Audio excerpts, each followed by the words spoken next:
So I gave you, as you know, the largest tax cut in the history of our country, and I gave you the largest regulation cut for your companies that hired so many people. We had the best employment numbers in the history of our country. Everybody was working, whether they went to the best schools and colleges and got doctorates and all of the different, or whether they couldn't graduate from high school, men, women, the black community, the Hispanic community, the Asian community. Every single group, not one was left behind. And the best ones in terms of proportionately were low-income people. They did the best. And by the way, you have an invasion of people into our country, and not including gotaways, more than 21 million people. The gotaways, nobody has any idea how many there are.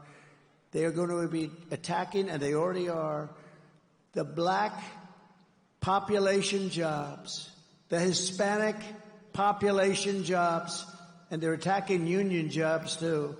And they're all pouring in. So when you see the border, it's not just the crime. Your jobs are being taken away too. And it's not going to happen. It's not going to happen. Kamala will deliver a 1929-style depression. I will deliver low taxes, low regulations, low energy costs, low interest rates, low inflation, and the greatest economy in the history of the world, which is what we gave you before.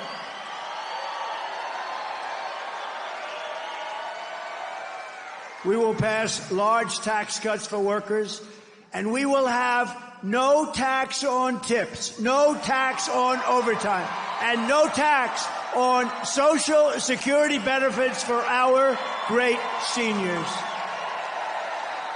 That's a big deal. Do we have any restaurant workers? Do we have any people that work in restaurants? No tax on tips. Remember, they tried copying me. They gave it up. They gave it up. You know why? They got killed when they said it. Like a month later, she's going to, we're going to have no tax on tips. So they toyed with people with their education, right, with debt. And they said, well, we're going to pay for your college education. We're going to pay. Never got it done. They won't get anything done. They can't get anything done. They never got it done. To bring jobs, factories, and wealth racing back to Pennsylvania, we will have a 15% made in America corporate tax rate, cutting the tax from 21 to 15, and I got it down to 21 from 39. But there is a but only for those who make their product in America, made in America. Right? One of the biggest guys, highly sophisticated guy, wealthy guy on Wall Street called me up. He said, who the hell gave you that idea? It's so simple, right? You're going to get that additional tax cut, but you have to have your product made in America. Isn't that great? They said, who gave you? That's like the paperclip. Somebody came up with the idea of a paperclip many years ago, and people saw it. They said, why didn't I think of that? But we're going to give a tax cut. You make your product here because that means jobs. It means a lot of things. It means a lot of great things. And we're going to stop Mexico and China and all these countries from hurting this country because they're hurting it. And they're killing the automobile industry. You're not going to have any cars manufactured here. If we win, this country will become the automobile manufacturing place. We will bring plants back at levels that haven't been seen for 50 years in this country. You know, right now the Chinese are building big factories, auto plants in Mexico. They think they're going to make cars and send them over to our border and put everybody in Detroit out of business, put everybody in South Carolina out of business. Not going to happen, because I'll put 100 or a 200% tariff.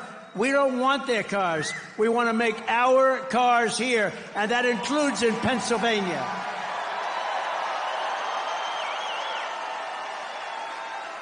And for those who don't make their product in America, they will be forced to pay a rather stiff tariff for the privilege of competing with our cherished companies that we're going to take care of, and for the privilege of stealing our jobs, our treasure, and our wealth. They're going to do that. That's okay, but they're going to pay something for it, and it's going to be substantial. And we will take in hundreds of billions of dollars in tariffs. And let me tell you, for 30 years, for 25 years, China didn't pay 10 cents to this country. And when I was president, they paid hundreds of billions of dollars. Hundreds of billions. Not 10 cents. They literally never, they went under the guise, we are a developing nation. Well, we're a developing nation, too. We're like this. Our nation's gone like this. We got to get it back up, and we're going to get it back up fast. But American citizens will use all that money. We're going to pay off debt. We're going to reduce your interest rates. We are going to, by the way, two things. When I was president, the interest rate was 2%. Now it's 10%, but it's not really 10%. Because you can't get any money at 10%. The American dream for young people is gone. They can't buy a house. You can't get any money. So it's not 10%. It's 11, 12, 13, 14, 15%. It was 2%. 5 years ago, we had 2%, and now we have not 10, probably 14 or 15 before you get it. But that puts you out of business. Tariffs against us. Remember this. One thing is going to happen. Or another thing. Number one, they're going to drop all tariffs against us. We have countries that charge us 150 and 200%, and we charge them nothing. And I started it, and it was good. We were making a fortune, and then these idiots came in and they changed it. But we're going back to it. It's a pro-American. It's America first policy, if you don't mind. America first. We have America first. And I believe my pro-American trade policies are one of the major reasons why I've been overwhelmingly endorsed by the rank-and-file membership of the Teamsters. Never happened. It never happened. Including 65% of Teamster members in the great Commonwealth. By the way, never call it a state. That's that's career-threatening. I had a politician who's a friend of mine. He walked in and he started talking about the state. I said, oh, he's dead. He was dead. You can't do that. David would never do that, right? No, you can't do that. You got to be very careful. The only thing worse is when Biden would get up, remember, and he'd talk about he's in Idaho, and he'd say, it's great to be in Iowa. They'd say, no. But the worst was when he was in New Hampshire, and he said, it's great to be in Florida. That's palm trees. And you could be Winston Churchill. He was a great orator, a great orator, one of the greats. And if you make that mistake, no matter how good you are, the speech is a total disaster. Do you agree? But we don't make mistakes like that. We need every one of those Teamsters to get out and vote. Do we have any of the Teamsters here? Do we have them here? Oh, look at that. Thank you, fellas. Appreciate it. We appreciate it. The migrants are coming after your jobs, but I don't think you're going to be worried. I think you're going to be... They'll be okay.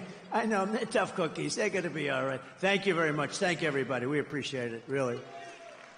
Because it's jobs, They may be union. They may be not union. It's jobs. We want to protect our jobs. I don't care which jobs. We're going to protect our jobs. We're not going to let these countries come in and steal our product and steal our companies. And all we're left with is one thing, unemployment. It's not happening. Not going to happen. And it's a very simple thing to do. It's essentially what they do. But see, we can do it better because we have now this country.